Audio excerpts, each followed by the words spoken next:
A 19-year-old woman in U.S.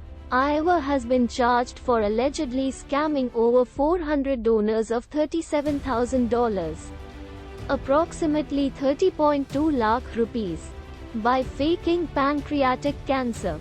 Doctors who caught the lie of the woman, Madison Mary Russo, highlighted irregularities of cords and tubes in her chemo TikTok videos. Russo had claimed she had a football-sized tumor in her lower back and spine. Countrywide strikes disrupted refinery deliveries, schools and public transport services across France on Tuesday. Protesters demanded the government's plan to raise nominal retirement age from 62 to 64 to avail pension be scrapped. Over 1 million people marched during the first round of protests on January 19. This reform is unfair and brutal, a union leader said. National Security Advisor Ajit Doval met U.S. Chairman of the Joint Chiefs of Staff General Mark Milley at the India House in Washington on Monday.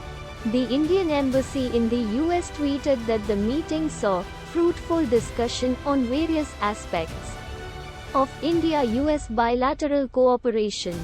Later, Indian Ambassador Taranjeet Singh Sandhu hosted a reception in honor of Doval. Ex-PM Dr. Manmohan Singh has been conferred Lifetime Achievement Honour by India-UK Achievers Honours in London for his contribution to economic and political life.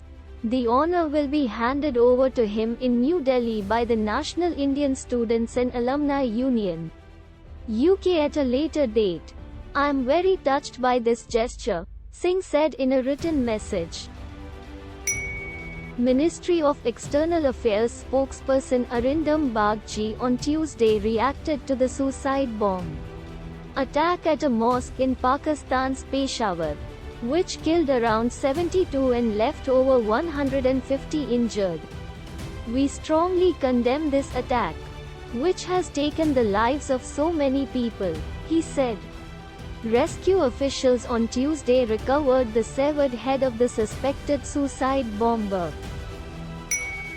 While reacting to the ongoing row over BBC's documentary on PM Narendra Modi, BJP MP Mahesh Jethmalani on Tuesday claimed that BBC was desperate for money and was taking funds from Chinese state-linked Huawei.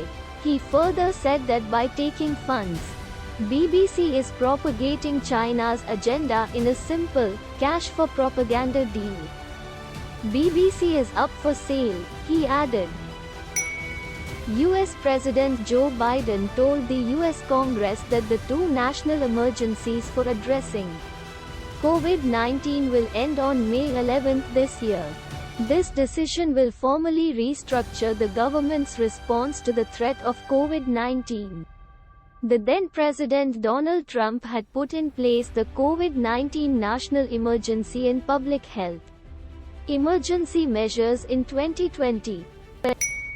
Belarus President Alexander Lukashenko said his country is ready to offer more assistance to close ally Russia in its war against Ukraine.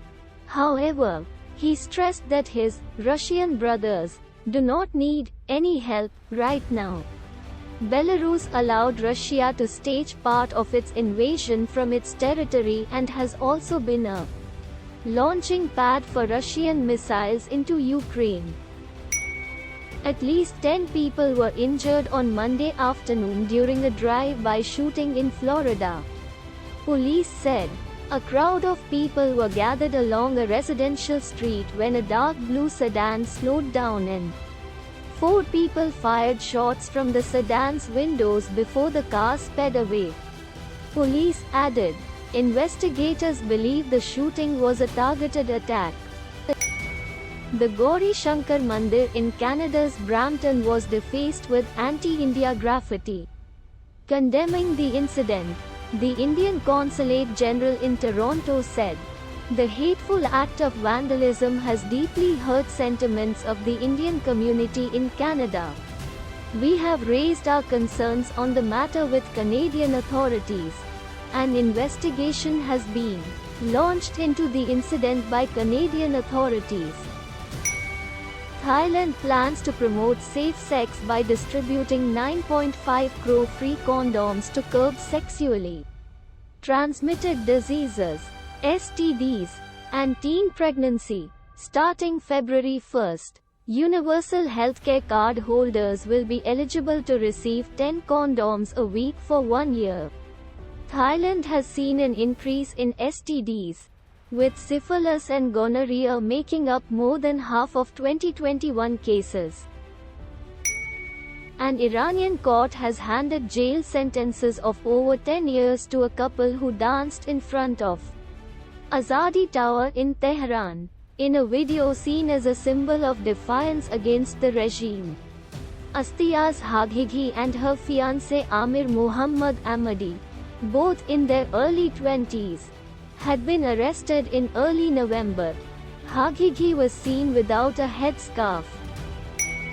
Rescue officials on Tuesday recovered the severed head of the suspected suicide bomber who blew himself up inside a mosque packed with worshippers during the afternoon prayers in Pakistan's Peshawar on Monday.